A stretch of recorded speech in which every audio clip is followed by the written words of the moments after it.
Comme vous voyez, la chèvre cette année est plutôt vernie en termes d'étoiles favorables, mais aussi défavorables. Donc là, ça va être vraiment plutôt rock and roll. Donc vous pouvez vous attendre à une année vraiment, j'ai envie de dire, tumultueuse d'une certaine façon. Sur quoi allez-vous pouvoir vous reposer cette année si vous êtes du signe de la chèvre? Sur une bonne réputation, sur du soutien. Vous avez des hommes nobles qui sont là, qui vous accompagnent. Donc vous avez des mentors également qui peuvent vous faire progresser durant cette année. Vous serez capable de résoudre les problèmes de la meilleure façon possible, quel que soit le problème. Donc ça, c'est vraiment une bonne chose pour vous. Vous aurez pas mal d'idées uniques, vous aurez du talent, vous aurez des compétences et plutôt artistiques ou dans le design ou ce genre de choses. Donc si vous avez envie de vous mettre à peindre ou si vous voulez apprendre un instrument de musique par exemple, ou le chant, ou que sais-je, peu importe, vous pouvez y aller, votre créativité est plutôt boostée cette année. Oui, c'est aussi une bonne indication, cette créativité, si vous êtes par exemple aussi dans des domaines esthétiques, par exemple, ou dans le design, comme je le disais. Il y a aussi une indication de croissance constante en ce qui vous concerne, donc vous risquez d'avoir quand même pas mal à travailler, parce que si on a une croissance constante, c'est que le travail est également un peu en progression, donc ça peut aussi être une indication pour vous pour cette année. Vous êtes capable d'apprendre de façon plus facile également cette année, et vous avez très certainement une bonne chance pour vous développer personnellement.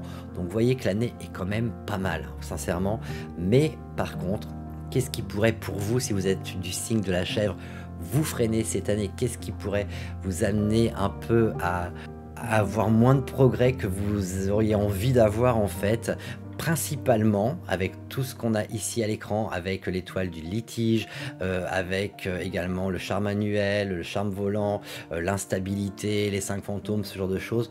Qu'est-ce qu'il y a au programme pour vous de ce côté-là? C'est principalement en fait des problèmes d'ordre judiciaire, ou alors des problèmes par exemple d'amende, des assignations au tribunal, des contraventions, des problèmes avec les administrations parce qu'il y a peut-être eu des soucis avec les papiers, les choses n'ont pas été faites correctement de votre côté, ou ce genre de choses.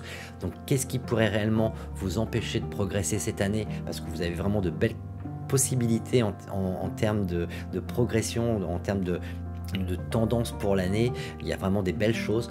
Mais par contre, qu'est-ce qui pourrait vous faire freiner, ou vous freiner dans votre élan? Très sincèrement, ce sont des problèmes qui ont attrait à la justice. Donc faites très attention à tout cela. Ne vous engagez pas dans des procédures si ce n'est vraiment pas complètement nécessaire, j'ai envie de dire. Soyez super réglo par rapport à vos échanges avec les administrations ou ce genre de choses. Évitez les excès de vitesse, toutes ces choses-là, parce que c'est là vraiment où résident les problèmes. Ça pourrait vous coûter pas mal d'argent à la fin si vous ne faites pas attention. Donc franchement, le jeu n'en vaut pas la chandelle, donc faites attention.